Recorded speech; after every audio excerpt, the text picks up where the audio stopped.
আসসালামু আলাইকুম, সবাই কেমন আছেন? আশা করি সকালে অনেক ভালো আছেন। আমরা একটা ভিডিওতে আপনাদের দেখাইছিলাম, আমরা একটা হাটে গেছিলাম রাজহাঁসের বাচ্চা কেনার জন্য, কিন্তু সেই হাটে বাচ্চার পরিমাণ কম ছিল এবং দাম চেয়েছিল অনেক বেশি, যার কারণে সেই দিনকে আমরা সেই হাট থেকে বাচ্চা কিনতে পারি নাই। তো আমরা চলে আসছি টঙ্গী হাটে। এইখানে নাকি বিভিন্ন জাতের রাজহাঁসের বাচ্চা, বিভিন্ন জাতের কবুতর, হাঁস, মুরগি এগুলো বিক্রি হয়, যার কারণে আমরা হাটটা ঘুরে ঘুরে দেখতেছি এবং কোথায় কি বিক্রি হইতেছে সেটা দেখতেছি। বিশেষ করে এখানে কিছু জাতের কবুতর বিক্রি হইতেছে, যে জাতগুলো এর আগে আমরা কখনো দেখি নাই। আজকে এই হাটে এসে প্রথম দেখলাম।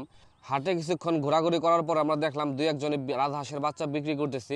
কেউ বিক্রি করতেছে বড় সাইজের তা, কেউ বিক্রি করতেছে ছোট সাইজের তা, আবার কেউ ছোট বড় সব মিলিয়ে বিক্রি করতেছে। তবে আমরা যে হাটে গেছিলাম এর আগে, সেই হাটে যে পরিমাণ দাম চেয়েছিল এইখানেও সেম দামই।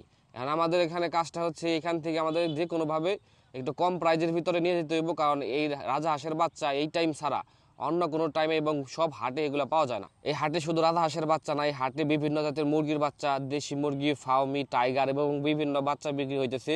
এবং আমরা হাটে ঢোকার সময় প্রথমে দেখলাম সেইখানে কোয়েল পাখি, এবং বিশেষ করে যারা হচ্ছে গ্রাম বাজারে হাটে এবং মাথায় করে যারা বাচ্চাগুলো বিক্রি করে 10 টাকা 15 টাকা করে পিস, তারা অনেকগুলো বাচ্চা নিয়ে এখানে বসে রয়েছে বিক্রি করার জন্য।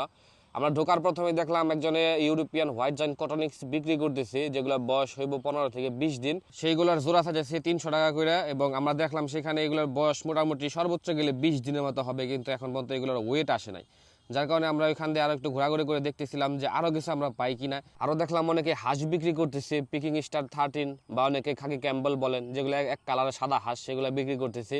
এখানে আসলে বিভিন্ন জাতের হাঁস মুরগি সকল কিছু বিক্রি করতেছে। একটা হাট বাজারে যেগুলো বিক্রি হয় সাধারণত, এইখানে এই হাটে টঙ্গী হাটে একটু বেশি বিক্রি হইতেছে। আমরা অনেকেই শুনছিলাম যে টঙ্গী হাটে নাকি অনেক কিছু পাওয়া যায়, যার কারণে আমরা সেইখানে গেছিলাম এবং দেখতে পারতেছেন অনেক পাইকারে বড় বড় ঝুড়ি নিয়ে সেখানে সেগুলোর ভিতরে কবুতরের বাচ্চা, হাঁসের বাচ্চা, মুরগির বাচ্চা, বিভিন্ন জাতের বিভিন্ন কিছু বিক্রি হইতেছে আর কি, নানান জিনিস। এবং মানুষের ভিড়ও মোটামুটি ভালো দেখলাম, একজনের দেনালেনা পরিশোধ করতেছে এই সাইডে। আমরা চলে গেছিলাম হচ্ছে ওই সাইডে, যে আমাদের আজকে রাজহাঁসের বাচ্চা যেভাবে হোক এখান থেকে কিনে নিতে হইব। আমরা প্রথমে অলরেডি একটা রাউন্ড দিয়ে ফেলাইছি পুরো হাটের। আমরা পুরো হাটের যতগুলা পাইকার ছিল, যারা যারা রাজহাঁসের বাচ্চা বিক্রি করতেছিল, সবাই চাইতেছে 600 টাকা করে, কেউ চাইতেছে 550 টাকা করে। আমাদের টার্গেট হচ্ছে আজকে আমরা 400 টাকা বা 500 টাকার নিচে নিব। আমরা মিনিমাম 450 থেকে 400 টাকার ভিতরে আমাদের টার্গেট। এবং কিছু যেগুলোর বয়স একটু বেশি, সেগুলোর প্রাইসটা বেশি হয়ে যাচ্ছে, 1600-1700 টাকা জোড়া চেয়েছি রাজহাঁসের বাচ্চা। তো এই সিজনে যেহেতু শুধু পাওয়া যায়, অন্য সিজনে পাওয়া যায় না, যার কারণে আমরা আজকে এখান থেকে তাদের যেভাবে হোক একটু কম প্রাইজে নেওয়ার চেষ্টা করব।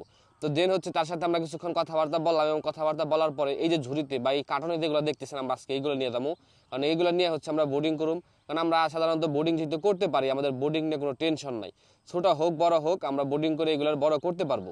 এবং এই সাইডে যেগুলো, এগুলোর বয়স অলরেডি 1 মাস হয়ে গেছে। তো যারা হচ্ছে আপনার টেনশন মুক্ত চান, তারা ওই 1 মাসেরটা নেবেন। যারা বোর্ডিং করতে চান, তারা এই ছোটাগুলো আমাদের মতো এই ছোটাগুলো আনতে পারেন। তো আমরা এইগুলো নিয়ে কথা বলতেছি, তারা বলতেছে 1000 টাকা করে জোড়া, 500 টাকা করে পিস। তারা আমি বললাম যে 800 টাকা করে জোড়া রাখেন, আমরা কিছু নিয়ে যাই, কিন্তু সে দিব না। শেষমেশ হচ্ছে 450 টাকা পিস করে হচ্ছে আমরা 15 পিস বাচ্চা নিয়ে আসছি। এর আগে আমরা 2 পিস বাচ্চা আনছিলাম এবং সেগুলো বড় করছিলাম, আপনারা দেখছেন, কিন্তু শিয়ালের উৎপাতের কারণে সেগুলো হচ্ছে আমরা পালতে পারি নাই। তো এইবার হচ্ছে আমরা যেহেতু 15 পিস আনছি, আমাদের এগুলো টেক কেয়ার ভালোভাবে করতে হবে। এবং সে আমাকে বললো, আপনার যেগুলো পছন্দ হয় আপনি বাইছে নেন।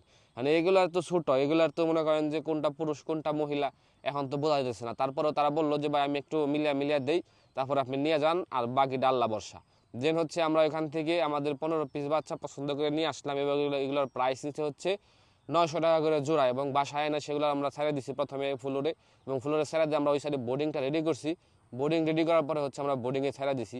এবং হাঁসের বাচ্চা কীভাবে বোর্ডিং করে এর আগে আমরা করি নাই, কিন্তু বাচ্চা যেহেতু আমরা বোর্ডিং করি, মুরগির বাচ্চা, কোয়েল পাখির বাচ্চা, সেই হিসাবে ওইভাবেই হচ্ছে আমরা বোর্ডিংটা করে রাখছি। বোর্ডিংয়ের ভিতরে কোনো ভুল ত্রুটি আছে কিনা আপনারা অবশ্যই যারা হাঁস মুরগি পালন করেন বা বিশেষ করে হাঁস পালন করেন, তারা দেখে অবশ্যই কমেন্ট করে জানাবেন। আর খাবার হিসাবে আমরা এখানে দিচ্ছি ভুসি এবং ব্রয়লার স্টার্টার যে ফিট আছে, পানির সাথে একটু মিক্স করে নরম নরম করে দিচ্ছি, দেখতে হাঁসে নরম নরম খাবার পছন্দ বেশি করে। তো এগুলো কি ঠিক আছে কিনা, বা হাঁসের কি খাবারটা খাওয়ানো যায় ছোটো অবস্থায়, যারা হাঁসের বাচ্চা বোর্ডিং করেন তারা অবশ্যই আমাদের কমেন্ট করে জানাবেন যে এই খাবারগুলো আপনারা খাওয়াইতে পারেন। ধন্যবাদ সবাইকে, ভালো থাকবেন।